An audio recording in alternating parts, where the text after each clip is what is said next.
Here's proof that the electric car isn't going away. General Motors, that 108-year-old monolithic automaker, now sells a battery electric hatchback that delivers more than 200 miles of driving range and can be had for less than the price of the average new car. With the arrival of the 2017 Chevrolet Bolt EV, the electric car reaches a major milestone, one that also secures its future, a move toward mass appeal.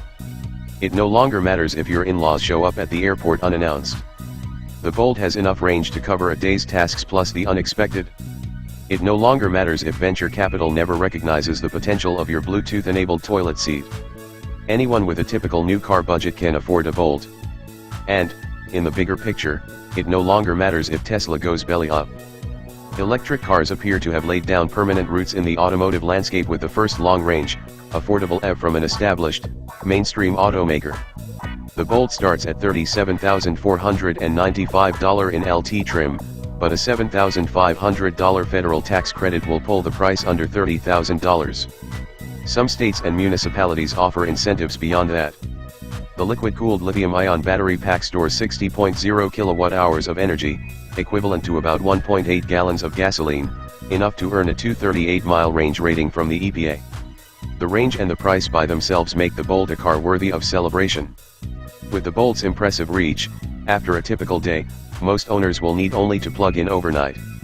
For $750, Bolt buyers can opt for direct current fast charging capability via a combined charging system, CCS, port. As of September 1, 2016, there were 1,061 CCS fast charging connectors in the United States, versus 2010 Tesla supercharger hookups. Most CCS stations charge at 50 kilowatts, and Chevrolet claims they can be expected to add 90 miles of range in 30 minutes of charging. Not bad, but that's roughly half the rate of Tesla's 120 kW superchargers, and access to CCS chargers definitely isn't included in the price of the Bolt. A bigger concern is that CCS connectors are clustered around major population centers, leaving vast stretches of US interstates completely uncovered. You won't, for example, be making the 600-mile drive from Kansas City to Denver in a Chevrolet Bolt unless you don't mind charging for upward of 30 hours on 110-volt outlets along the way. Even on a typical 240-volt, 32-amp Level 2 charger, the Bolt needs almost 10 hours to recharge from empty.